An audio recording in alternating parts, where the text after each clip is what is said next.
Whether you're a business hotel or a holiday hotel, business trans guest or a long stay guest. He said, when people come into a hotel, they sleep, they eat, they exercise, they work, they make love. Nobody makes love at Starbucks. In hospitality, you have a million opportunities to delight and a million opportunities to disappoint every single day. And that's not just with our guests, ladies and gentlemen. This isn't a guest presentation, although great guest experience is leadership. It's the same thing with the people that come work for us. We have a million opportunities to delight and a million opportunities to disappoint. And where do you want to spend 80% of your life? This place matters. Who's ever heard this quote before? Anybody ever heard it? Don Corleone up there? Some of us have said it. Ladies and gentlemen, this is 100% unmitigated nonsense. Everything's personal. Everything's personal, including business. Where you spend 80% of your life is personal. And everybody's scratching their heads like, Lou, we have seen a migration of people out of our business like we've never seen before. We can't keep staff. We can't keep them motivated. Retention is down. Inspiration is a challenge. What do we do? The answer is always leadership. And when we work on our leadership skills, when we develop these things, we develop the entire person. That's why we change and transform 80% of where we stand and where we spend our lives. Because if you touch the leader, ladies and gentlemen, you touch the person. If you're a better leader and you work on it, that means you're a better father. That means you're a better son or daughter or neighbor or partner. It goes across. Because the things we're going to talk about today and the things you've probably been talking about all week doesn't just make you a better leader at work. It makes you a better person, period. Leadership is constantly a challenge. We're constantly growing. We're constantly changing. And it's personal. Where I spend 80% of my life, I don't want that to be impersonal. I want it to be a personal place, right? We call it this. We call it stewardship. And this is a neat word. It's a neat idea about accepting stewardship. Think about it like this, ladies and gentlemen. Every day you come to work, your people come into your hotel and say, here, boss, here's 80% of my life. What are we going to say? Get your butt to work? Right? Look, I know they're not volunteers. I know you already all work very hard. Is anybody here underworked and overpaid? Sorry. No, right? We all bust our butts every day to do what we do. And nobody works harder than hospitality. I've seen it, right? I know what's in play. So stewardship is the lens that's got to change. There's bad days, but if you have a bad day, who do you want to have a bad day with? People that get you, right? People you trust. People that respect you. People that can help you get your car back on the rail. That's where you want to be. I hear from friends that say, no, Lou, I go to work, I do my 9 hours, I just get through it every day so I can get home for the 2 hours before I go to bed and try to work to the weekend. What an awful life. We don't want it. Our people don't want it either. And some of you are in environments where your team members probably even spend more than 80% of their lives at work. I work with some resorts, right, where the people in the Maldives and where people live there. They spend 100% of their lives at work. We've got to really change and accept stewardship of people's lives. Now you're thinking right now like, oh God, this guy's going to make this an HR conference. I'm not, right? But it's important. You're the head of your ships, whether you run a department at corporate or whether you run the hotel. Make no mistake, everybody's watching. A little scary, right? Everybody's watching the GM. Everybody's watching how you are. How do you interact? How do you engage? We've got to set the path forward. And what we'll do today, and I think you'll like it, is we're not going to be prescriptive about it. We're going to be principled about it. You're going to build the map forward. You're going to fill in the color of what we're going to do next. But it's all built around this idea of being good stewards of the lives that are put in our care. That's the way we have to see it, ladies and gentlemen. That's the secret sauce. That's the magic bullet. And when we do it the right way, and we do it purposefully and with intent, and I'll talk more about that in a minute, when we're intentful about it, that's where your retention's going to live, right? That's where people will say, I like it here. Because when people say, I like it here, when people say, I like my job, who are they talking about? They're talking about their boss, and they're talking about their coworkers. I'm confident if there's a bartender here in this hotel that loves his job, and if I say to you, love your job, because I love my job, this is the best cocktail strainer I've ever had in my life, right? Or look at this glassware, this is amazing. It's not about the props. It never is. Same with customer experience, not about the props. We spend so much money on the props. Props don't make emotional connections with people, ladies and gentlemen. They don't. People make emotional connections with people. We got to think about this thing as well. And this is really big in the West, but I think it's big everywhere. Many of us have said this as well, right? Who's ever said, do unto others, right? Treat others the way you would like to be treated. And I'm going to challenge that a little bit. Because if you think about it, isn't it a little self-centered and pompous to think the whole world wants to be treated the way you want to be treated? We've got to treat people the way they want to be treated. This is backwards. I can't treat you the way I want to be treated. I'm a slightly over 50 guy from San Diego. I can't treat you like me. Only I want to be treated the way I want to be treated. I got to treat you the way you want to be treated.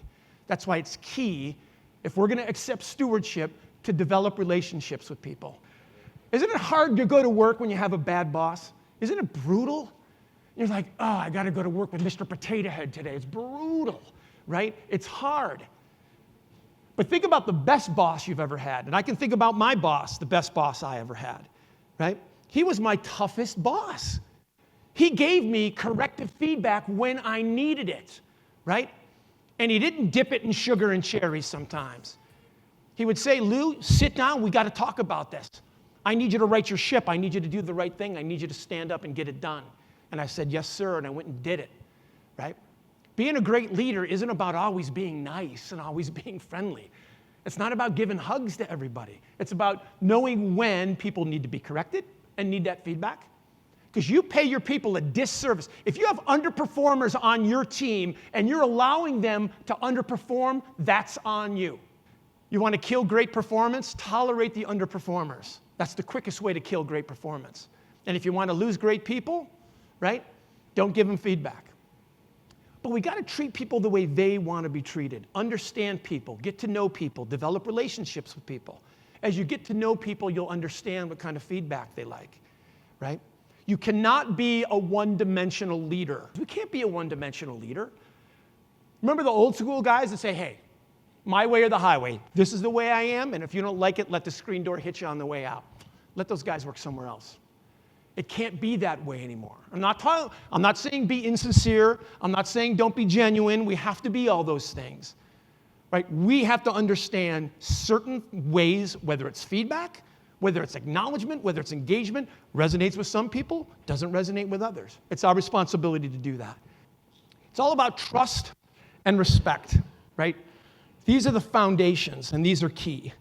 That any environment, any organization lacking trust or respect can't carry forward. We just can't. And this is what I want teams to speak about and talk about. You know, sometimes I'll go to hotels and I'll work with hotels and I'll sit in the executive team meetings and I watch very smart people read to each other, right? The FC reads the financial report. Like I'm the only one with the magic glasses that can read these numbers, right? And the HRD reads the open position report, and the dorm reads the revenue. And I'd love teams to sit back and ask, do our people trust us? And if the answer is yes, how do we know that, right? I can't come up to you and say, hi, my name's Lewis, trust me. In fact, if I said that, you'd probably be like, wait a minute, what's this guy trying to sell me, right? We've got to actively do things to develop trust. We have to actively build trust. Sure, we can tell the truth. We can do what we say we're going to do. We can show up on time. We should do all those things. But think about that, ladies and gentlemen. Those things make you reliable. They don't necessarily make you trustworthy. See, somebody could do all that stuff, right? Show up on time, tell you the truth, tell you that, and they could be, you still don't trust them. And some of you may have somebody in your life that is always late, doesn't show up, but you trust them, right? And that's all about how we develop those relationships again and accept stewardship. Because make no mistake, right? Trust is an emotion. Reliability is centered in the brain.